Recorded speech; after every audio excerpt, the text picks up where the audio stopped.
प्यारे विद्यार्थियों, आज हम इस ई व्याख्यान में फ्रेंच दार्शनिक अगस्त कॉम्ट द्वारा प्रतिपादित मनुष्य के बौद्धिक विकास के 3 स्तरों के नियम लॉ ऑफ 3 स्टेजेस के बारे में पढ़ेंगे। आप सबको विदित है कि अगस्त कॉम्ट समाजशास्त्र के प्रणेता हैं। इस सिद्धांत को आपने अपनी पुस्तक पॉजिटिव फिलॉसफी में इजाद किया है। इसमें कांट ने मानव जाति के प्रारंभिक अवस्था से सभ्य समाज की अवस्था तक की यात्रा के बौद्धिक चिंतन का विकास कैसे चरणबद्ध तरीके से हुआ है को समझाने का भरसक प्रयास किया है।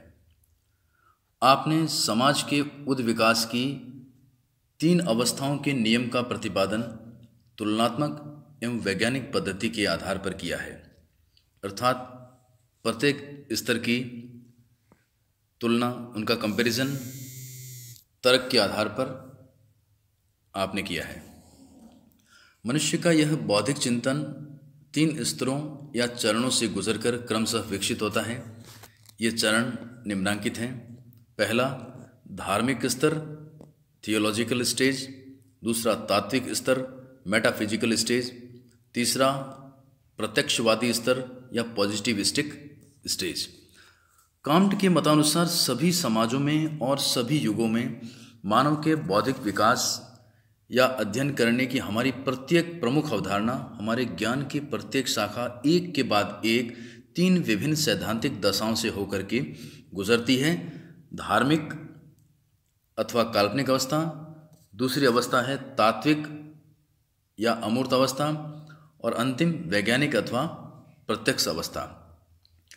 कहने का तात्पर्य यह है कि मनुष्य की जो समझ है, उसका जो मानसिक विकास है, वो इन 3 स्तरों से होकर के गुजरता है और विकसित होता है।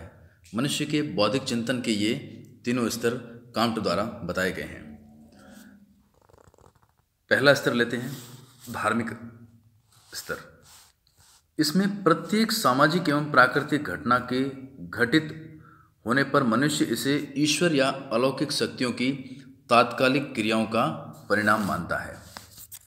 इसमें मनुष्य यह मानता है कि जगत की समस्त वस्तुओं में यह अलौकिक शक्ति व्याप्त है या क्रियाशील है, जैसे जल, वायु, अग्नि, नदी, पर्वत, जीव जंतु, पेड़ पौधे, पशु पक्षी आदि सभी में यही शक्ति कार्य कर रही है या क्रियाशील है।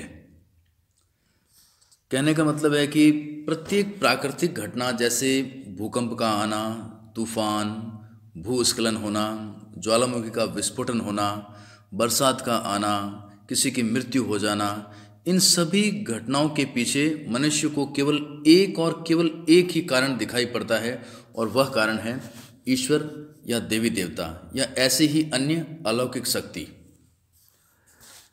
आपने धार्मिक स्तर को 3 उप स्तरों में या उप भागों में बांटा है। ये 3 भाग हैं, जीवित सत्तावाद, बहुदेववाद और एक देववाद।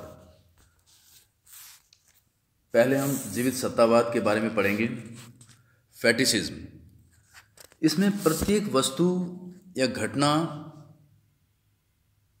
में एक जीवित सत्ता का अनुभव किया जाता है, अर्थात कोई ऐसी अलौकिक शक्ति है जो समस्त घटनाओं के घटित होने का कारण है।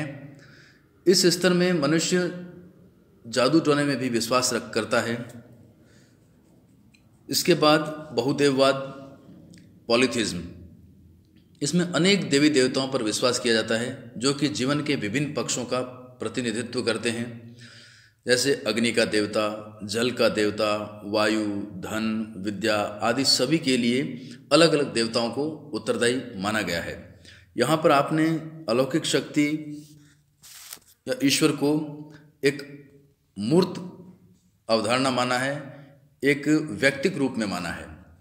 तीसरा उपस्तर है एक देववाद। इस स्तर पर मनुष्य का मस्तिष्क अधिक सुसंगठित हुआ।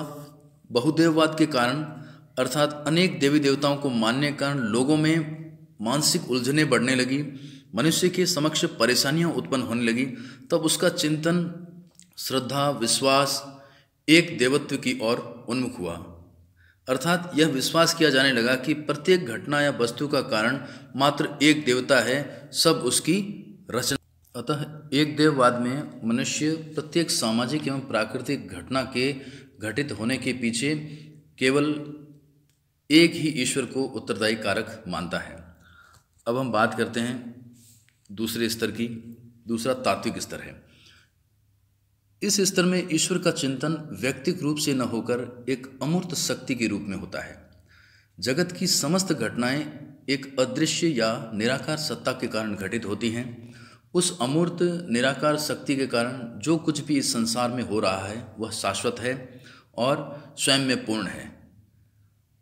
इस स्तर में मनुष्य का चिंतन आत्मा, परमात्मा, मोक्ष, निर्वाण, पुनर्जन्म की ओर उन्मुख हुआ।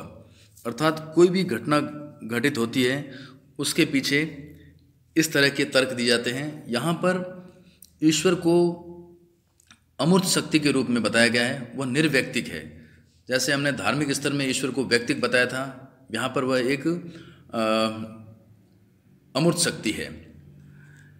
यह स्तर ज़्यादा तार्किक था। अब हम तीसरे स्तर पर आते हैं। तीसरा स्तर है प्रत्यक्षवादी स्तर या पॉजिटिविस्टिक स्टेज। यह स्तर वैज्ञानिक दृष्टिकोण रखता है। यह सर्वाधिक विकसित स्तर है। इसमें संसार की घटनाओं को तर्क एवं निरीक्षण के आधार पर समझा जाने लगा। कांट के अनुसार यही वास्तविक ज्ञान का आधार है। कांट कहते हैं कि निरीक्षण, परीक्षण, प्रयोग और वर्गीकरण पर आधारित वैज्ञानिक विधियों के द्वारा प्रत्येक घटना को समझना और ज्ञान प्राप्त करना ही प्रत्यक्ष। प्रत्येक घटना के पीछे कार्य कारणता पाई जाती है। अर्थात घटना के पीछे के तर्क को ज्ञात करने का मनुष्य प्रयास करता है।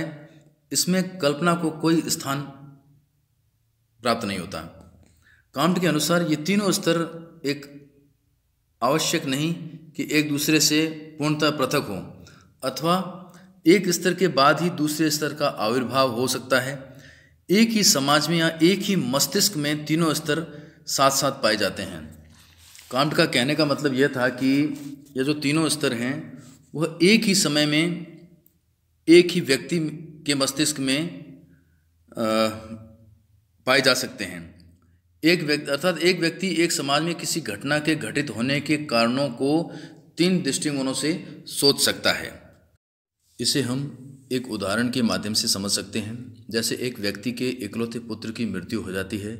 यदि वह व्यक्ति धार्मिक स्तर से विचार करेगा तो यह निष्कर्ष निकलेगा कि सब ईश्वर की माया है, उसी की देन है, हम सब उसके हाथों की कठपुतलियाँ हैं। ईश्वर जो कुछ भी करता है हमारी भलाई के लिए करता है, अतः ईश्वर को यही मंजूर था। अब वही व्यक्ति तात्विक दृष्टिकोण से सोचेगा तो वो पाएगा कि संसार में मिलना, बिछुड़ना, जन्म, मृत्यु, सुख, दुख सब चलता रहता है, आते जाते रहते हैं, सबको सहन करना पड़ता है। वैज्ञानिक दृष्टिकोण से वह व्यक्ति कार्य कारणता को ढूंढने का प्रयास करेगा, तार्किक दृष्टिकोण से विचार करेगा और इस निष्कर्ष पर पहुंचेगा कि डॉक्टर्स की चिकित्सीय जांच के आधार पर पुत्र की मृत्यु होने का कारण हृदय आघात या कार्डियक अरेस्ट था। किंतु यहाँ यह मानना पड़ेगा कि वैज्ञानिक दृष्टिकोण उसे सांत्वना प्रदान नहीं कर सकता। उससे आत्मिक संतुष्टि, आत्मिक शांति एवं धीरज प्राप्त करने के लिए धार्मिक एवं तात्विक दृष्टिकोणों या विचारों का सहारा लेना उचित रहता है या उचित रहेगा। प्यारे विद्यार्थियों, मैं उम्मीद करता हूँ कि